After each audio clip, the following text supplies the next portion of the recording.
Hi, chances are you found this video because you wanted to learn how to make an origami soccer ball.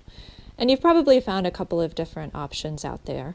I'll say this one that I'm making, I haven't seen anyone make one quite like this, which is why I'm putting the video up. But I did take inspiration from an image I found on Pinterest, where somebody had created a soccer ball that looks almost identical to this. However, they'd used triangular units, so each individual triangle, and there were 180 triangles in total, so 180 units, and in fact there were joints between the units, and that was requiring a level of commitment that I'm just not up for. So I searched around, and in particular I went to my go-to book for unit origami, which is the really a classic, Tomoko Fusei, Multidimensional Transformations Unit Origami, and I believe this book is still in print. I'm not going to post diagrams. You'll have to get the book if you really want to learn more about unit origami and even get the diagrams for this particular model. But what I found in her book was actually the double pocket equilateral triangles with triangular windows unit. So this unit, actually, there's a number of ways to assemble it in this drawing. She's showing a 30-unit assembly. What I ended up doing was I made the exact module shown here, so you can see the edges are basically the module. And so instead of 180 triangles plus their joints, I only had to make 90 of these. And 90 is a large number, yes, but I think the end state was worth it. Now I should say there's really kind of two different kinds of modules if you want to get this bicolor effect without making individual triangles. So same fold, it's just that for some of them you make them out of white paper, and for others you make them out of paper that's half black and half white, and it would have to be colored specially. I'll actually show at the end of this what I did. I made a special paper template and printed my own paper so that I could have the black just in the right place, and you'll see that a little bit later on. So now I'll show you how to make this particular unit. The first thing you're going to do is actually find the grain of the paper. I like to advise people to do that. So find the grain of the paper. Generally it's one edge squeezes a little more easily than the other. Now I happen to know from this piece of paper that the grain is going this way, so I make my first fold, which is just a valley fold, in half. Make sure it's parallel to the grain. Alright, so the next thing is, this is actually on some scratch paper. Because it's good quality paper, I don't have to really worry about it showing through, but if there's a side that you don't want, make sure that it's on the inside. Alright, so now that we have this central crease that we started with, we're going to just do our first landmark to landmark fold. So this landmark, the vertical line is the landmark, and then the lower corner. Alright. And let's see if we've got the fold for sure. Put it down, and then we're going to do the same thing the other way.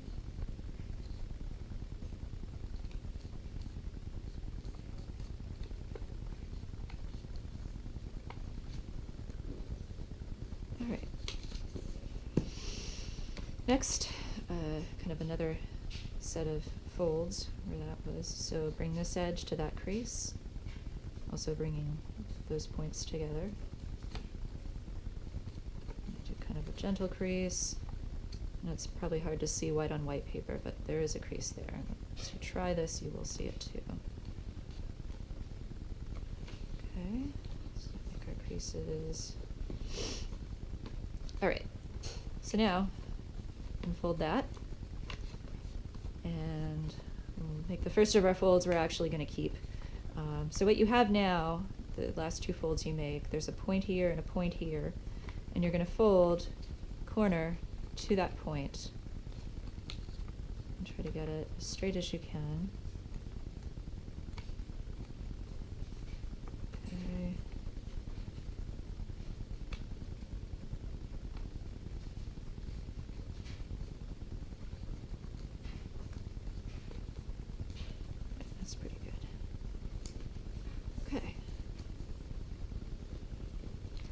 So the next step, make sure you have this X crease on the bottom. It's really important.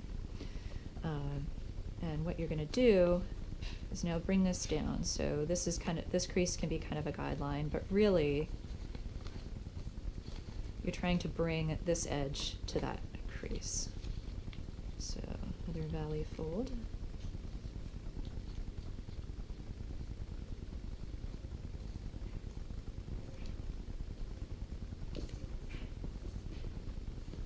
Okay. And then you're going to do the same thing going the other way.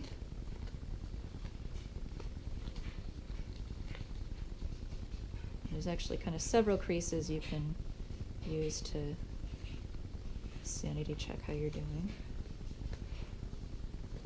All right.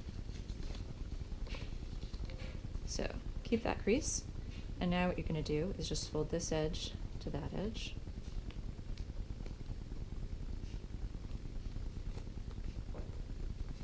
And then do the same thing going the other way.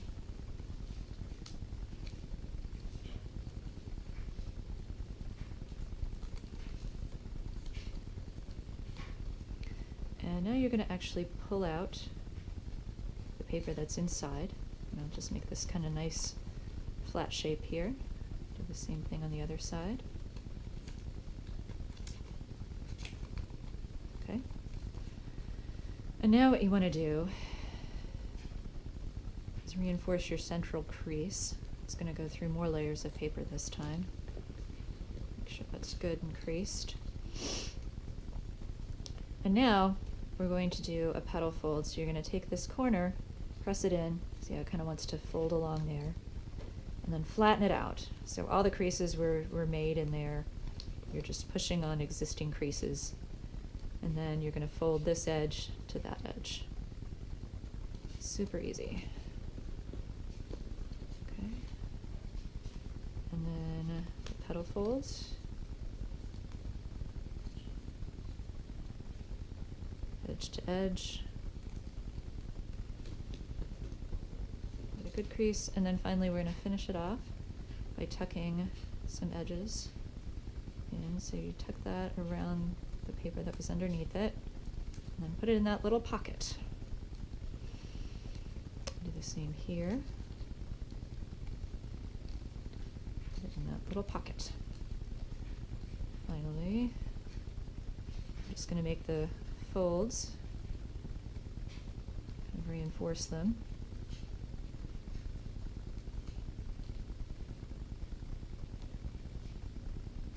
And that's it. That's your unit. So now I'm going to fold the last 8 units in our model. So I have, these are actually all squares folded in half. I have 4 the blank squares and 4 of the triangle squares.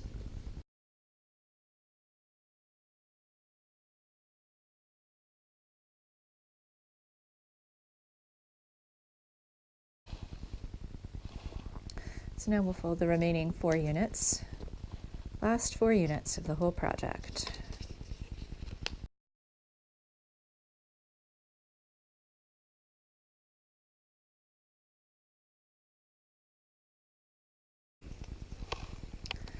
Ta-da! Okay, so we have our last 10 units built, so now we're going to put them together. And the way I like to do it is actually build the pentagons, and then once I have the pentagons, use the white pieces to actually connect them together in hexagons. All right, so here we go. Should be a pretty quick assembly. And essentially what I'm doing is you have a tab and you have a slot. That slot does go all the way through, so you just want to make sure, hold this at a better angle, so you want to make sure tab goes into the slot, and that fold there is actually going to kind of lock it together. All right.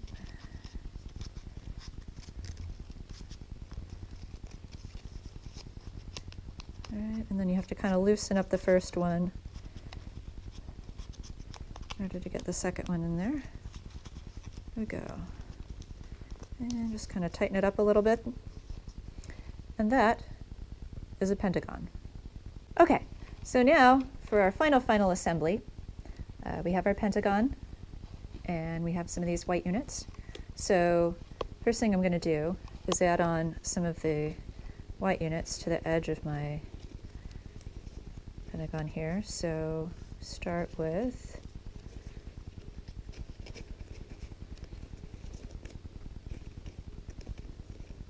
and again, these are all going to be a little bit loose, but the hope is that I will tighten it up once I have everything assembled. And you just got to massage it. Okay. Do the same thing here. So you have to flatten them to get them inserted. So that's really the trick.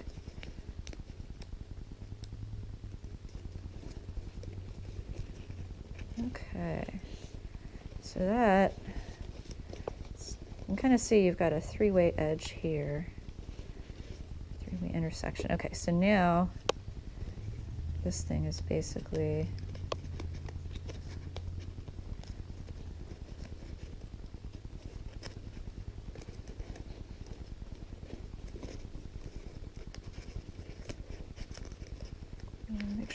try to make sure your tab doesn't get smushed.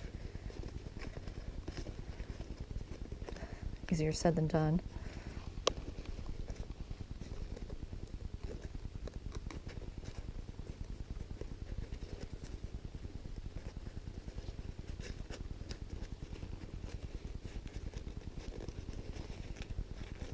There we go.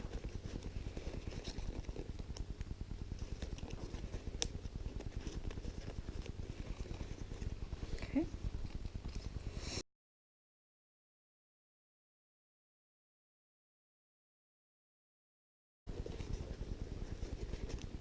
The very last unit, I'm going to do a little massaging here.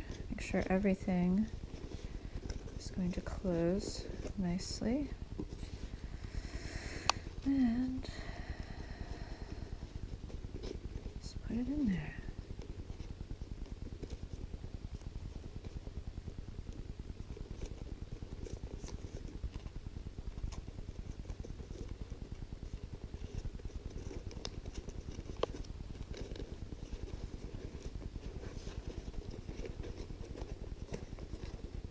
This may be the most difficult part, which is getting that last one in, or second to last.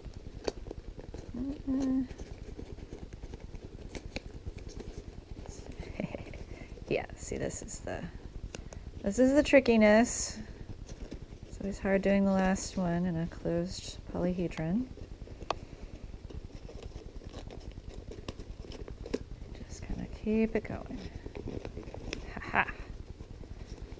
Okay. Check on that.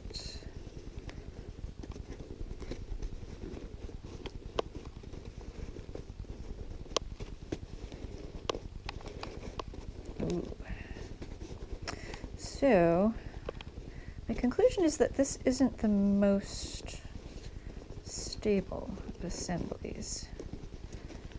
I wish it were more stable.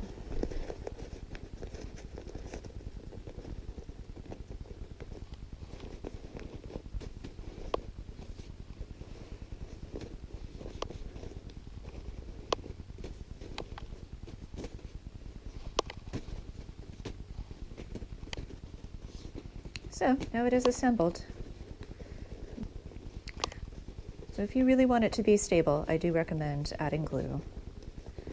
Kind of antithetical to origami principle, I know, but having never assembled one of these before, I didn't know how strong it would turn out to be.